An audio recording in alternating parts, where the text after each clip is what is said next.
All So right. welcome, Instagram community. Everyone knows me. I've been live a few times so far. I'm Dr. Davina from the MedSpa Clinical Edge.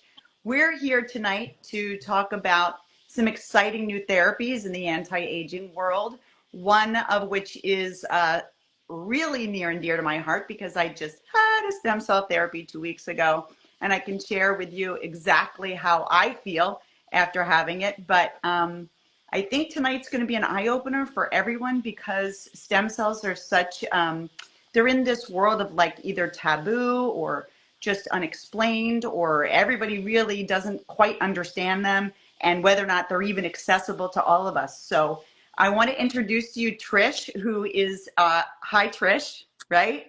I She's here with us at the MedSpa Clinical Edge, and she has a lot of experience with infusion therapy and some of the infusions that we do currently at the med spa at the med spa now, like ozone and all of the high dose vitamin C's and stuff like that. I'm also going to touch on just a little bit because some of those therapies can actually help enhance mesenchymal stem cell therapy and exosome therapy. So Trish, welcome. We're glad to have Thanks you for having here. me.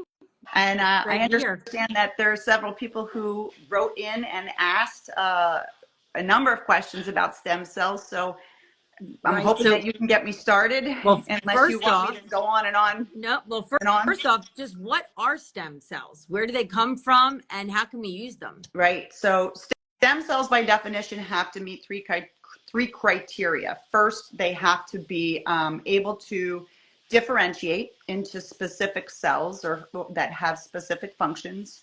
Two, they have to be able to regenerate other types of tissues for healing properties.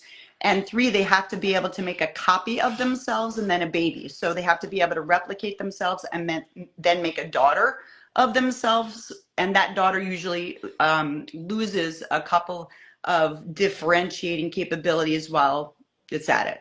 Gotcha. So where do we get the stem cells from? Where do you get them from and where do they come from? In the body, do they come, like, can you give me your stem cells?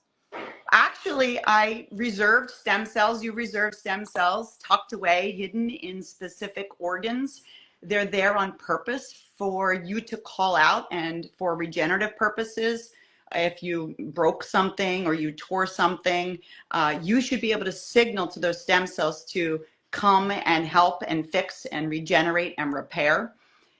There are a couple of different methods where we get, stem cells are harvested a couple of different ways, but let's talk about the sources first, or how we obtain them. So allogenic means that it's putting stem cells from one species into the same species. So allogenic means one human to another.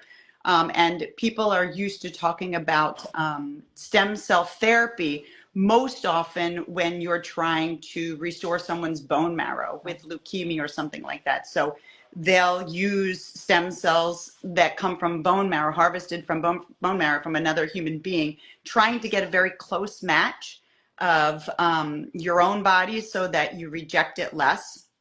So that is definitely one way. Another allogenic way, human to human, is from birth tissue, which is what we're going to talk about tonight mostly, because there are unique properties in that birth tissue that you don't have to worry about as far as rejection goes. So you can literally use the birth tissue, derive it from there and put it, which I did a couple of weeks ago, into me without any fear of rejection. They do have HLA human markers, but they have very little HLA-2 markers, which are the ones that we worry about that differentiate them from another human being. And Right.